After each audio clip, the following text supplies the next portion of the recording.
وہ دور سے بھی خوبصورت اور قریب سے بھی خوبصورت. ہائے پھر اس نے کہا اللہ اکبر، اس کے رخسار بڑے چمکدار تھے. رخسار کہتے ہیں گالوں کو. اس کے رخسار بڑے چمکدار تھے. اس کی رنگت بڑی چمکیلی تھی. اس کے ہونٹوں میں نزاکت تھی. اللہ اکبر، اس کا جسم نہ لمبا تھا نہ چھوٹا تھا. حضور کے قد کے بارے میں حدیث میں آیا ہے حضور کا قد لمبا بھی نہیں تھا، چھوٹا بھی نہیں تھا، لیکن اتنا بھی لمبا آدمی حضور کے بازو میں آ کر کھڑا ہو جاتا تو وہ حضور سے اونچا نہیں دکھ سکتا تھا. حضور پورے مجمع میں سب سے اونچے نظر آتے تھے. صحابہ کہتے ہیں حضور کتنے بھی اونچے کے سامنے کھڑے ہو جائے حضور ہی اونچے نظر آتے تھے. امام کہتے ہیں سارے اونچوں میں اونچا سمجھیے کسے، اے اس اونچے سے اونچا ہمارا نبی. سارے اچھوں میں اچھا سمجھیے کسے، اے اس اچھے سے اچھا ہمارا نبی. اللہ اکبر، اس وقت کھاتا ہے جس کے نمک کی قسم وہ ملی ہے دلانا ہمارا نبی. قوم محبت کہہ رہی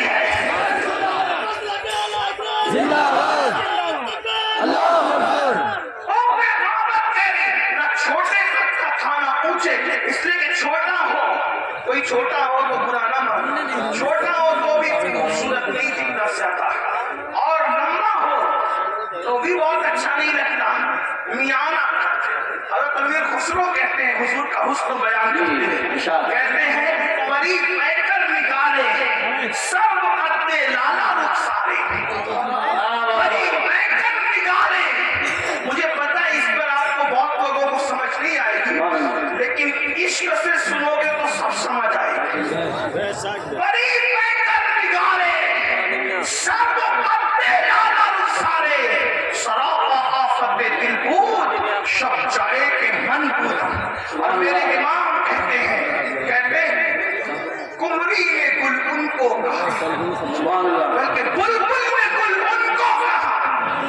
ہر مخلوق اپنے سبجیکٹ پر ان کو دیکھ رہی ہے. کیا بلبل نے گل ان کو کہا، عمری نے سروے جا فضا، حیرت نے جھنجھلا کر کہا یہ بھی نہیں وہ بھی نہیں.